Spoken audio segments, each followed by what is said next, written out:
મંગલમય પ્રારંભની વચ્ચે પરંપરા અનુસાર વડોદરાના રાજવી પરિવારના ગણપતિને પાલખીમાં બિરાજમાન કરીને લક્ષ્મી વિલાસ પેલેસમાં સ્થાપના કરવામાં આવી।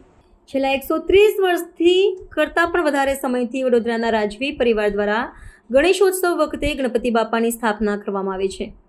પારંપરિક વાદ્યોના સુરો વચ્ચે રાજમહેલના ગણપતિની સવારી નીકળી હતી, જેને પરંપરા પ્રમાણે સલામી પણ આપવામાં આવી હતી। ગણેશજી રાજમહેલ ખાતે આવી પહોંચ્યા હતા। રાજમહેલના દરબાર હોલમાં ખાસ પૂજા વિધિ પણ કરવામાં આવી હતી। પાલખીમાં વર્ષોથી શ્રીજીને બિરાજમાન કરવામાં આવતા હતા। તે જ શણગારેલી પાલખીમાં વર્ષોથી શ્રીજીને બિરાજમાન કરવામાં આવતા હતા। તે જ શણગારેલી પાલખીમાં બિરાજમાન કરવામાં આવે છે અને સંગીતની સુરાવલીઓ વચ્ચે ગાયકવાડી સમયમાં ગણેશજીને ઇન્દુમતી પેલેસમાં બિરાજમાન કરવામાં આવતી હતી। જો કે સમય બદલાતા શ્રીજીને પ્રતિમાને લક્ષ્મી વિલાસ પેલેસના દરબાર હોલમાં બિરાજમાન કરવામાં આવી હતી। અમારું નામ ઋષિકેશ ભાલચંદ્ર ગોડસે છે। અહીંયા પેલેસની અંદર જે પૂજાઓ થાય છે એ પૂજાઓમાં હું 3 વર્ષથી સેવા આપું છું।